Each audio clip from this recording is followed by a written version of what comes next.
Things you could do with $13 billion. 1. Buy 6 space telescopes like the Hubble. 2. Match Jeff Bezos' world record for most money made in a single day. 3. Cover the costs of hosting the Olympic Games. Or you could buy 1 ship. That's what the US Department of Defense did with $13 billion of its budget. And they spend millions more each day operating their newest and biggest aircraft carrier. We know it sounds absolutely ridiculous, but we were mind blown too. To understand why a country would spend so much on one purchase, we will break down the massive costs of the USS Gerald Ford, the most expensive warship ever built. The first aircraft carrier in the US Navy was the USS Langley, commissioned in 1922 and capable of carrying 36 biplanes. But in World War II, aircraft carriers cemented their place as essential warships in the Navy. Since the Langley, aircraft carriers have evolved from rudimentary converted coal ships to advanced war machines with massive flight decks, weapons systems, and extensive support facilities.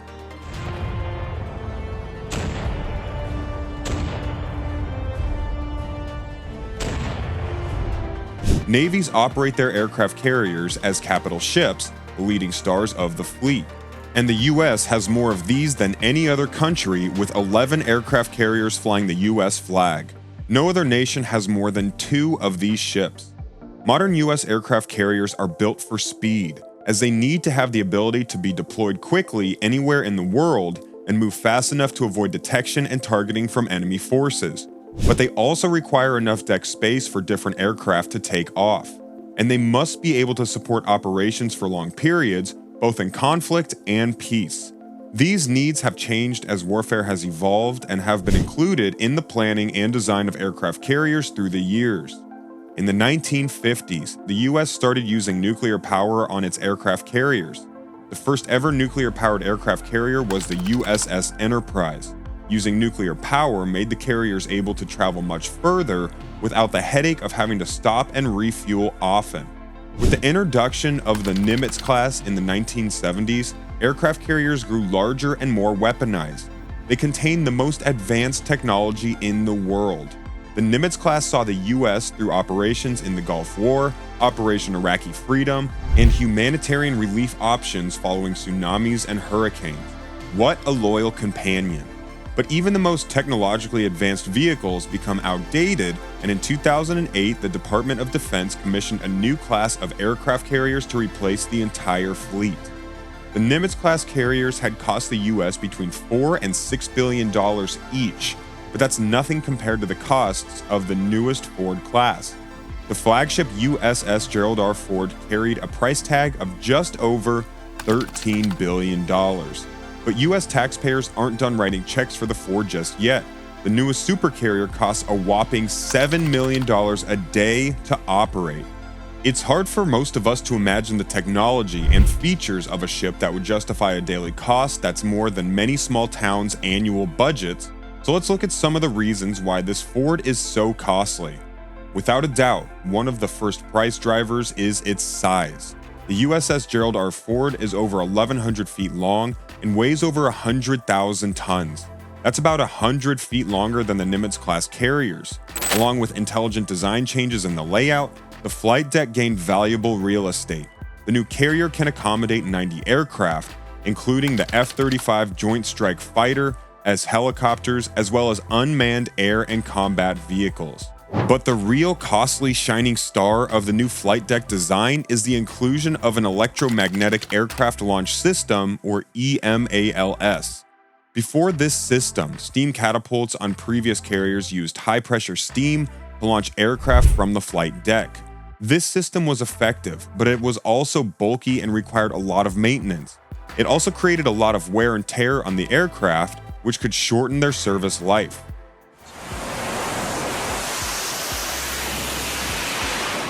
The EMALS system used electromagnetic energy instead of steam to launch aircraft.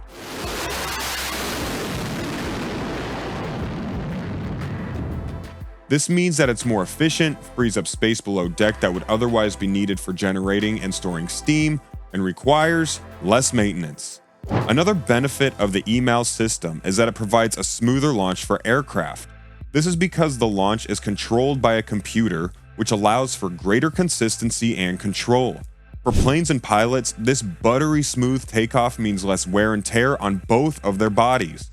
The EMALS system can also launch aircraft of various sizes and weights, providing the carriers greater flexibility in the aircraft types they can support.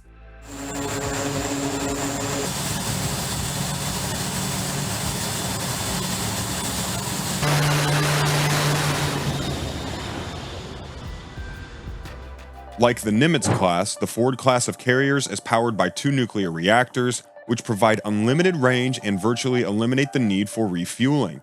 But the Ford carrier uses a new type of reactor known as the A1B. This new reactor is more efficient and produces less waste than the A4W reactors used on the Nimitz class, meaning the ship has a longer range and can stay at sea for longer periods. The new reactors also feature more advanced safety features like improved fire suppression systems, better ventilation, and advanced radiation shielding, a definite upgrade for the safety of U.S. Navy service members. The USS Gerald Ford uses a more advanced propulsion system known as an Integrated Electric Propulsion System, or IEP.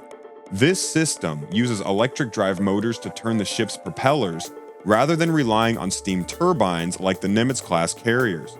This means this beast has improved fuel efficiency and greater speed and maneuverability. Plus, the Ford uses a direct drive system, which eliminates the need for gearboxes. This helps to reduce maintenance requirements and increase the overall reliability of the propulsion system. Plenty of new features make life aboard an aircraft carrier much more pleasant for the crew. Programmable elevators allow supplies to move directly to where needed without crews running between decks. During one test in 2020, a crew of just 18 on the flight deck could unload 143 food pallets in under 2 hours, and this would take anywhere from 50 to 100 sailors on older ships.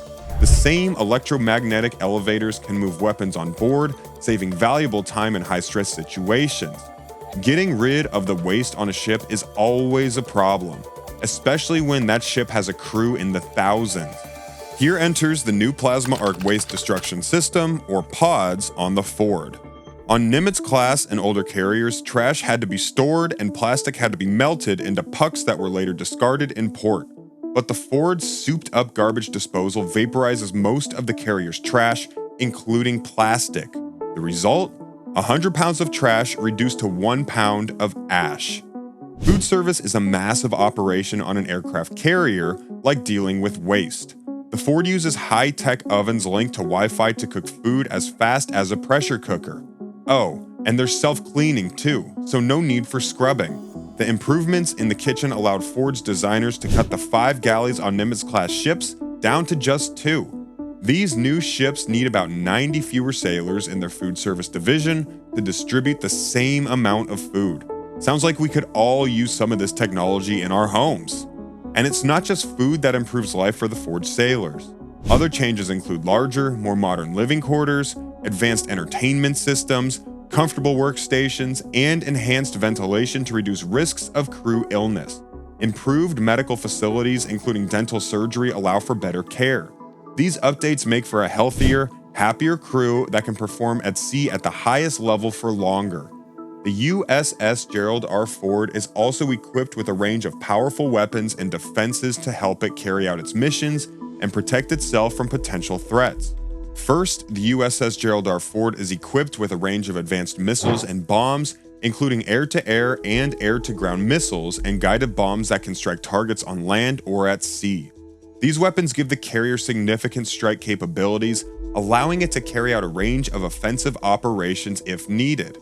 In addition to its offensive weapons, the Ford is also equipped with advanced defensive systems, including radar systems, electronic countermeasures, and close-in weapon systems. These defenses help protect the ship from incoming threats, such as incoming missiles or enemy aircraft, and allow the vessel to engage and neutralize potential dangers before they can reach the ship.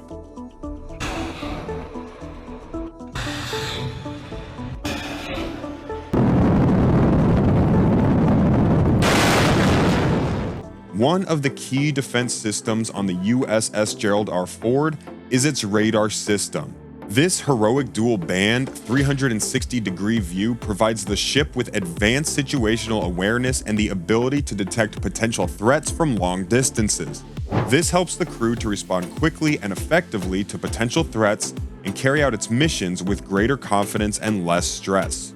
The communications and information systems have also seen a massive upgrade to help support the ship's operations and provide the crew with the information and tools they need to carry out their missions effectively. These include satellite communication systems, data networks, and advanced navigation systems, ensuring that the USS Gerald Ford is always connected and can operate effectively in any situation. These upgrades mean the Ford is a mighty warship in her own right, even without the aircraft. All these improvements come with a steep operational cost, hence the $7 million a day.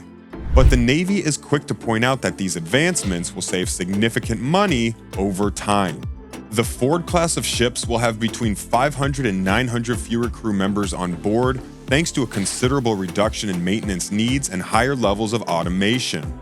The EMALS launch system can put 25% more aircraft in the sky than the Nimitz and do it with 25% fewer crew members.